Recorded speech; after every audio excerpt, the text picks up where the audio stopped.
नमस्कार, राम राम, राधे राधे, जय श्री कृष्णा। और सभी मेरे अजीज मित्रों को, मेरे बच्चों को और सभी मेरे से चैनल से जुड़े हुए जितने भी प्रतिभागी हैं उन सभी का मैं मेरे चैनल पर हार्दिक अभिनंदन करता हूं, स्वागत करता हूं। इस कोरोना जैसी वैश्विक महामारी में मैं और मेरे परम मित्र जो हरिराम जी जो जिस थीम को लेकर चल रहे हैं उनमें लगभग हम अपने लक्ष्य तक कामयाब होते जा रहे हैं। और आपके द्वारा दिए गए कमेंट और लाइक ही हमारी एनर्जी है, हमारी वास्तविक ताकत है, शक्ति है। तो इसे आप बनाए रखें। और मैं भी माँ श्वेतांबरी से ये प्रार्थना करता हूँ कि वो आपके लक्ष्य में आपको जरूर सफल बनाए। प्रिय विद्यार्थियों, हमारा आज का टॉपिक जो था भारत के प्रधानमंत्रियों के जो कार्यकाल हैं और उस कार्यकाल में पार्ट नंबर 3 का जिक्र हम करेंगे। तो हमारा टॉपिक जो होगा वो होगा प्रधानमंत्री कार्यकाल। और प्रधानमंत्री कार्यकाल जो है वो पार्ट 03 की बात हम करेंगे।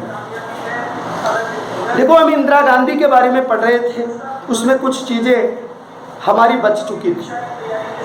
तो हम इस बात को बहुत ही अच्छे तरीके से करते हैं कि सन 1983 ईस्वी में रणजीत सिंह सहकारिया की अध्यक्षता में एक कमेटी का गठन हुआ था, सहकारिया आयोग। और उस सहकारिया आयोग ने केंद्र और राज्य के मध्य जो हैं वो शक्तियों का बंटवारा उनके द्वारा किया गया, उनके संबंधों पर यह समिति बनी थी। तो आप यहाँ से एक शब्द देखिए, सहकारिया आयोग। और सहकारिया आयोग का गठन हुआ सन 1983 में, श्रीमती इंदिरा गांधी के काल में हुआ। सहकारिया आयोग जब था वो किससे संबंधित था? केंद्र व राज्य जो संबंध है वो राज्य संबंधों के ऊपर था। इसका नाम सहकारिया आयोग किस तरीके से पड़ा था? क्योंकि ये रणजीत सिंह सहकारिया कार्य की अध्यक्षता में इसको बनाया गया था।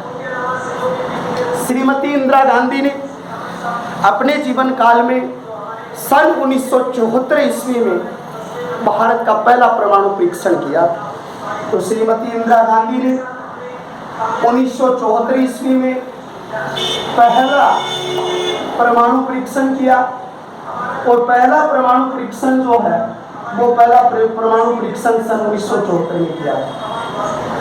18 मई सन 1974 ईस्वी के अंतर्गत ये जो परमाणु परीक्षण हुआ था, इस परमाणु परीक्षण को श्रीमती इंदिरा गांधी ने जो नाम दिया था बोदा इस्माइल का नाम दिया था। इसका नाम दिया था बोदा इस्माइल का नाम दिया था। इस परमाणु परीक्षण को श्रीमती इंदिरा गांधी ने 31 अक्टूबर को देहांत हो गया था।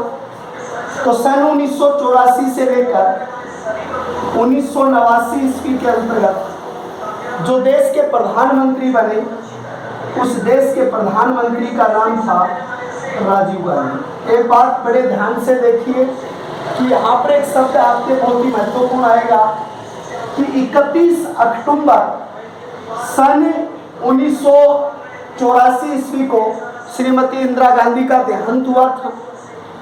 उनकी हत्या 2 सिख सरदारों के द्वारा की गई थी।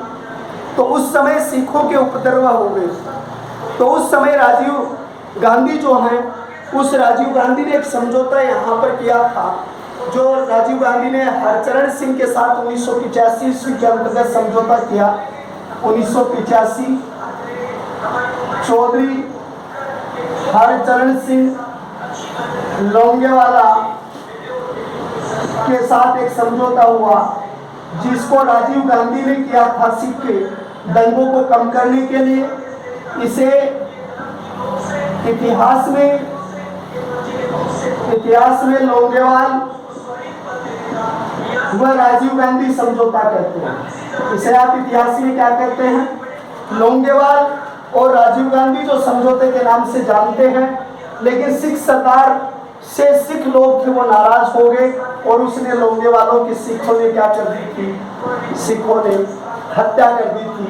इसलिए यह समझौता आगे के रूप में लागू नहीं हो पाया था। राजीव गांधी के समय एक सबसे अहम बिंदु, वो बड़ा महत्वपूर्ण बिंदु जो आया था राजीव गांधी के समय, वो ये आया था कि राजीव गांधी ने सन 1985 ईस्वी के अंतर्गत असम समझौता किया था। 1985 ईस्वी में राजीव गांधी ने असम समझौता किया। असम के साथ समझौता उन्होंने स्थापित किया था। उसके बाद 1985 में 52वां संवैधानिक संशोधन हुआ और 52वां संविधान संशोधन जो हुआ था वो 52वां संविधान संशोधन राजीव गांधी के कार्यकाल में हुआ। 52वां संविधान संशोधन भारतीय संविधान की 10वीं अनुसूची है और 10वीं अनुसूची के साथ 52वां संविधान संशोधन जो हुआ है ये 52वां अनुसंधान संशोधन दल बदल से संबंधित है। यानी उस समय कई व्यक्ति ऐसे थे जो पार्टी से जीत कर आते फिर दूसरे दल को ज्वाइन कर लेते थे। तो उस समय राजीव गांधी ने यह समझौता किया था कि 52वें संवैधानिक संशोधन के अंतर्गत अगर 1/3 सदस्य सामूहिक रूप से अगर दूसरे दल में जाए तो वो जा सकते हैं, जिसे विलयीकरण कहा जाएगा, दल बदल नहीं कहा जाएगा। लेकिन फिर 91वां संवैधानिक संशोधन हुआ और 91वां संविधान जो संशोधन है उस 91वें संवैधानिक संशोधन में अटल बिहारी वाजपेयी ने इसे क्या कर दिया, 2/3 कर दिया था, जिसका बाद में पूर्ण विलयीकरण भी माना जाता है इसको। तो 2/3 व्यक्ति हैं वो दूसरे दल में एक साथ जा सकते हैं। ये 91 में कही गई और ये 52 में कही गई। सन 1988 में एक और भारतीय संविधान में संशोधन हुआ और 1988 में 61वां संविधान संशोधन हुआ।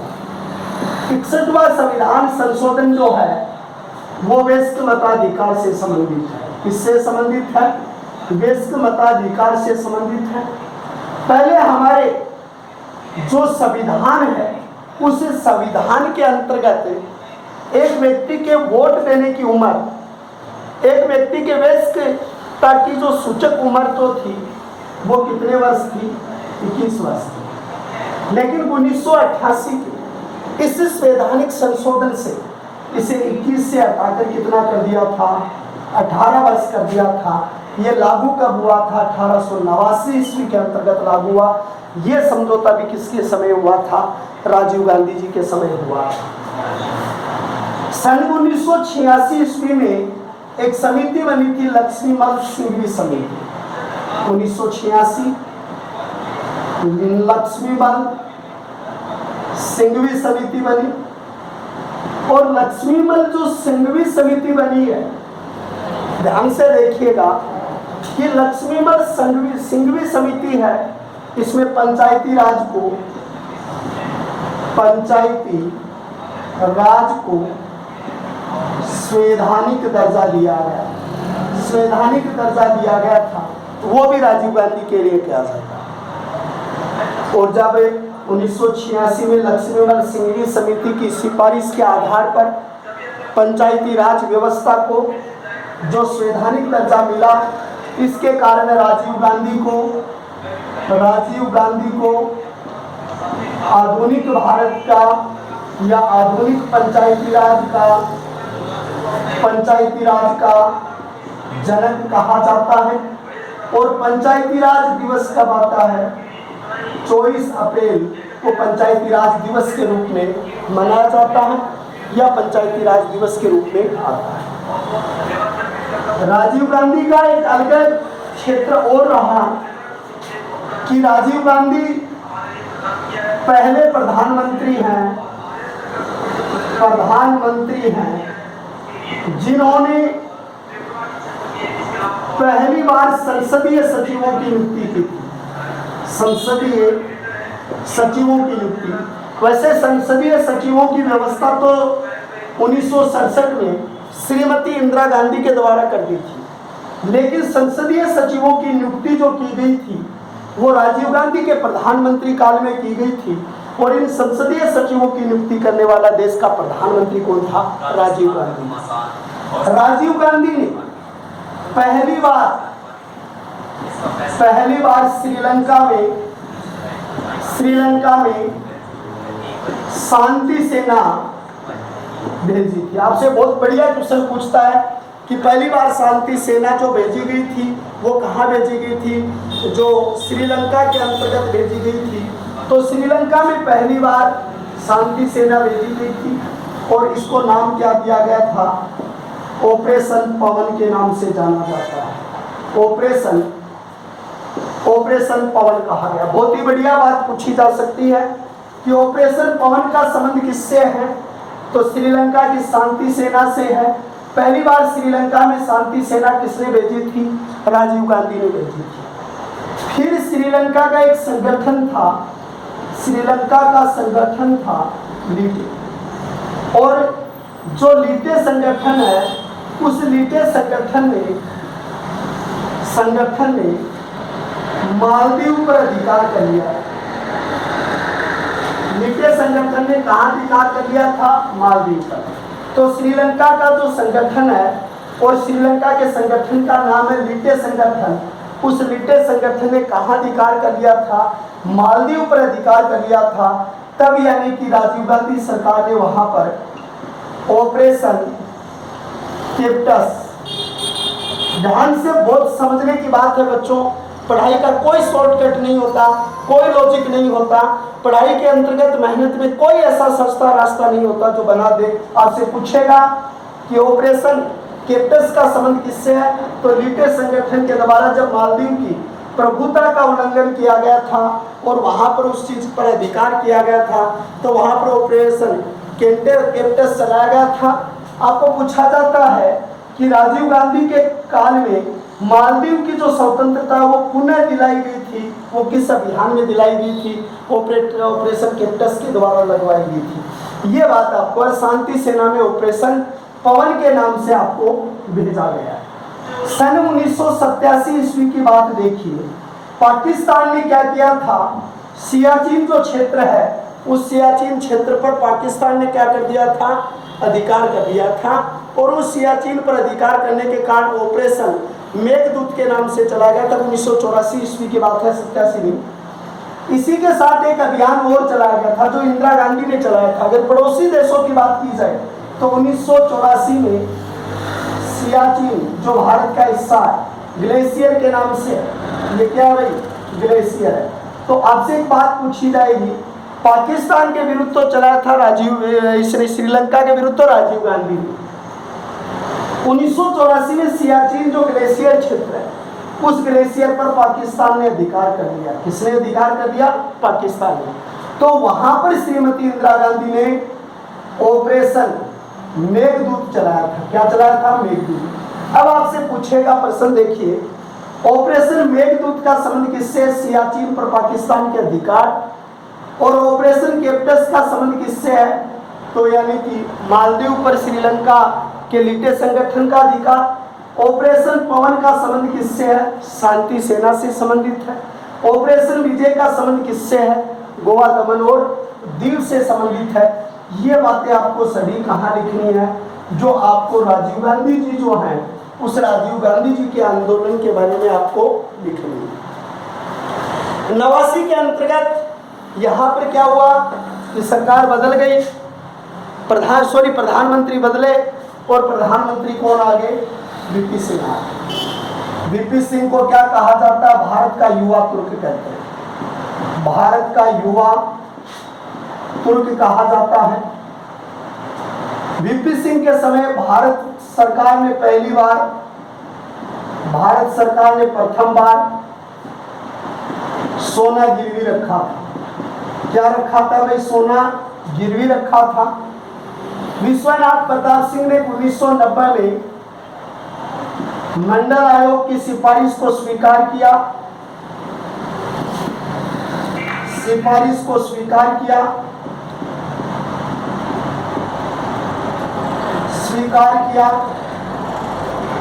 और ओबीसी के लिए 27% आरक्षण निर्धारित किया।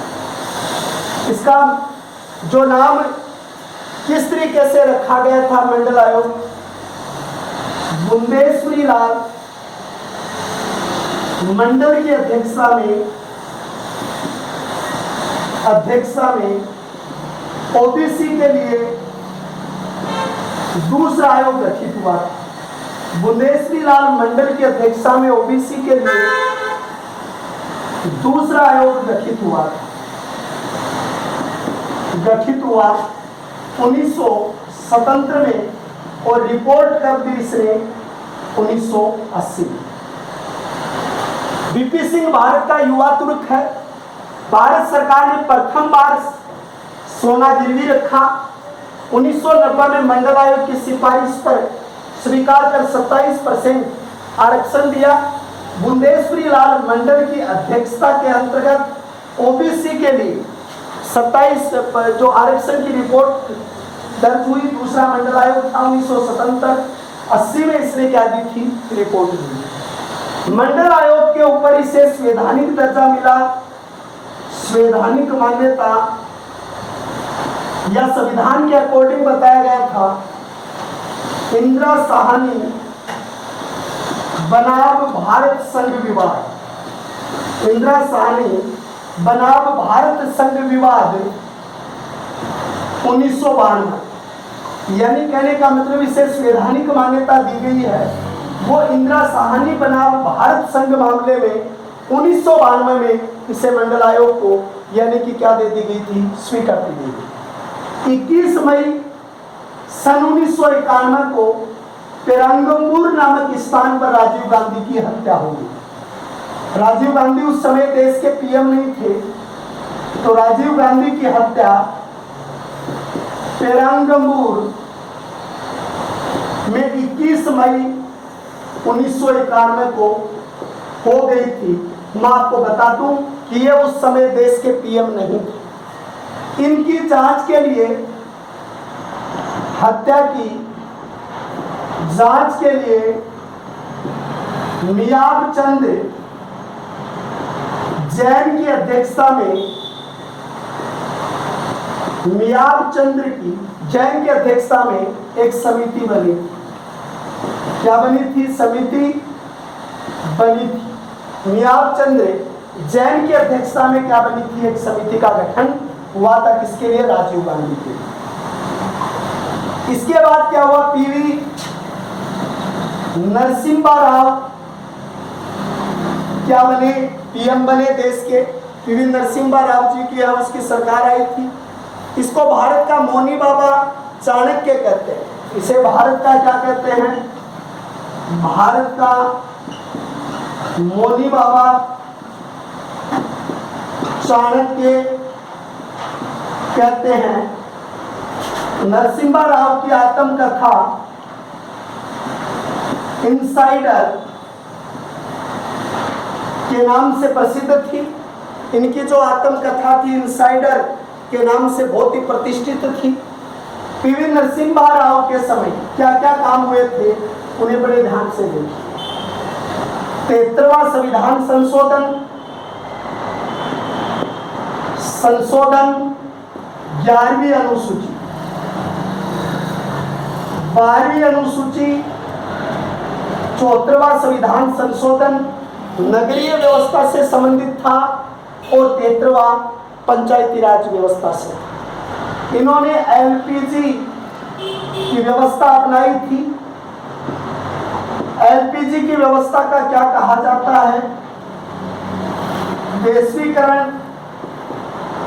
उदारीकरण और निजीकरण। ये 3 नामों के साथ इसके साथ जुड़ा हुआ था।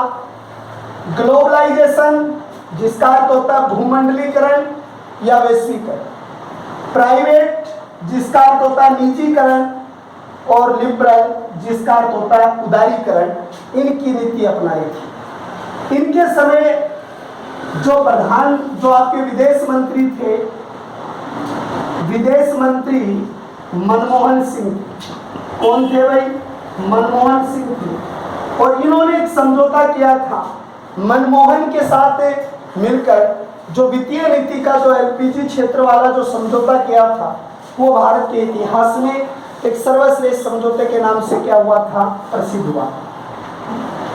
इनके काल की एक सबसे बड़ी बात जो थी वो यानी कि जैसे इंदिरा गांधी की हत्या हुई तो उस पर ठक्कर आयोग बना, राजीव गांधी की हत्या हुई तो मियाब चंद्र जैन आयोग के अंतर्गत उसका गठन हुआ था। लेकिन जब यानी इनके बाद में जो पीवी नरसिंहा राव आए थे, इनके काल में बाबरी मस्जिद को गिरवाया गया था 6 दिसंबर 1992 को। 6 दिसंबर 1992 को बाबरी मस्जिद को गिरवाया गया था। ये बाबरी मस्जिद कब बनी थी? 1527 ईस्वी के अंतर्गत बनी थी। और किसके समय बनी थी? बाबर के समय बनी थी। उसके एक सेनापति थे मियां बीब, उसके द्वारा यानी इस बाबरी मस्जिद को निर्माण करवाया गया है। और ये मामला 2019 में निपटारा हुआ है बीजेपी सरकार के द्वारा। यहाँ पर राम मंदिर जो है उनको स्वीकृति मिल गई या उनको स्वीकृति दे दी गई। इनके बाद में 2 ऐसे प्रधानमंत्री आए, इंद्र कुमार गुजराल। इसने 2 सिद्धांत दिए थे। एक तो इसने दिया गुजरात सिद्धांत, और गुजरात सिद्धांत में इन्होंने एक बात कही थी कि पड़ोसियों के साथ आपको मित्रता व्यवहार रखना चाहिए। इन्होंने कहा कि देश की संप्रभुता को छोड़कर, देश की संप्रभुता और अखंडता को छोड़कर अगर पड़ोसी राज्य मेरे से मित्र बनना चाहे तो मैं इनके लिए त्याग कर सकता हूं। ये बात कही, उसको गुजरात सिद्धांत कहते हैं। नरेंद्र भाई मोदी ने इसको बदल दिया, और नरेंद्र मोदी ने इसको बदलकर कर दिया पहले पड़ोस। इसको क्या नाम दे दिया? पहले पड़ोस के नाम से इसको दे दिया गया। इंद्र कुमार गुजरात ने दूसरी लुक ईस्ट पॉलिसी बनाई। उसके बाद वेस्ट ईस्ट पॉलिसी बनाई। ये दोनों पॉलिसियां बनाई थी। लुक का मतलब देखना, इसका मतलब पूर्व की ओर देखना और पश्चिम की ओर देखना। यानी इनके अंतर्गत आपको एक संयुक्त रूप से इस तरीके से आपको उसके साथ चलना है या व्यवस्थाओं के अंतर्गत होना है तो ये, लेकिन इसको एक्ट ऑफ पॉलिसी दे दिया। इसको नाम बदल के किसने दे दिया? नरेंद्र मोदी ने। एक्ट ऑफ पॉलिसी के नाम से इसको जाना गया। तो एक्ट ऑफ पॉलिसी कहा गया, वो किसके द्वारा कहा गया था? नरेंद्र भाई मोदी जो हैं उसके द्वारा इसको एक्ट ऑफ पॉलिसी के नाम से इसको संबोधित किया गया। फिर दूसरी बात यहाँ पर है कि यहाँ पर सन 1998 में एक प्रधानमंत्री बने देश के, अटल बिहारी वाजपेयी। अटल बिहारी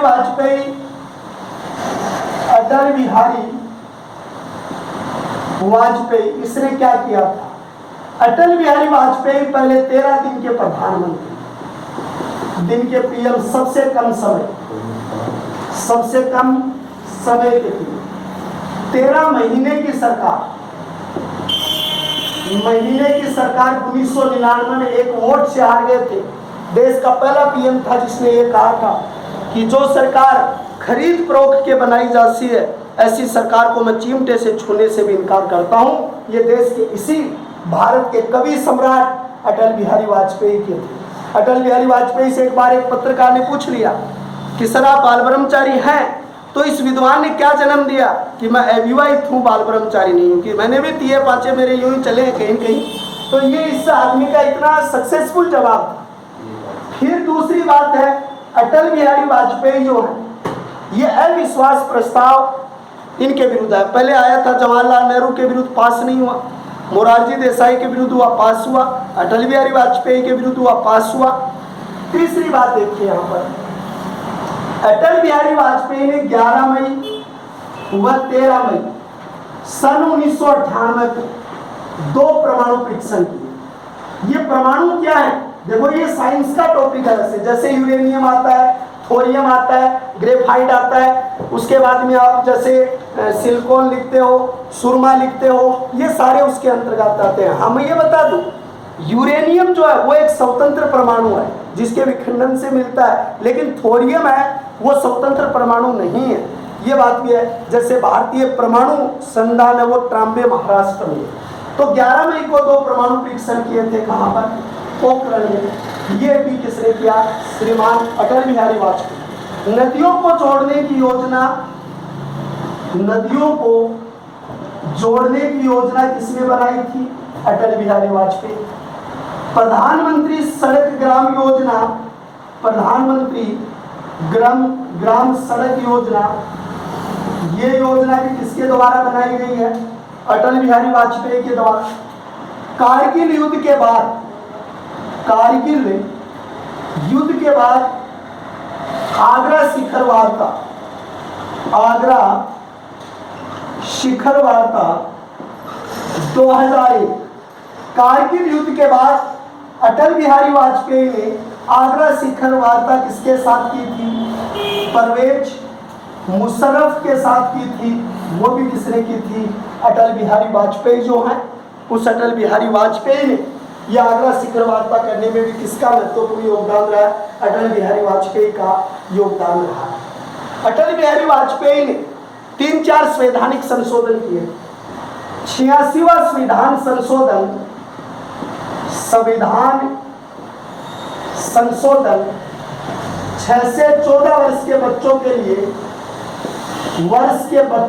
अनिवार्य शिक्षा। एक बात यहाँ देखना, जिसने किसमें जोड़ा है? मूल कर्तव्य में जोड़ा है, इसको अधिकार में नहीं है। लेकिन मनमोहन सिंह जी की सरकार ने 86वां संवैधानिक संशोधन 6 से 14 वर्ष के बच्चों के लिए अनिवार्य शिक्षा 11वां मूल कर्तव्य 2003 में जोड़ा। लेकिन इसको मूल अधिकार बनाया था वो 2009 के अंतर्गत बनाया था, और 2009 में इसको मूल अधिकार बनाया था किसने? मनमोहन सिंह सरकार ने।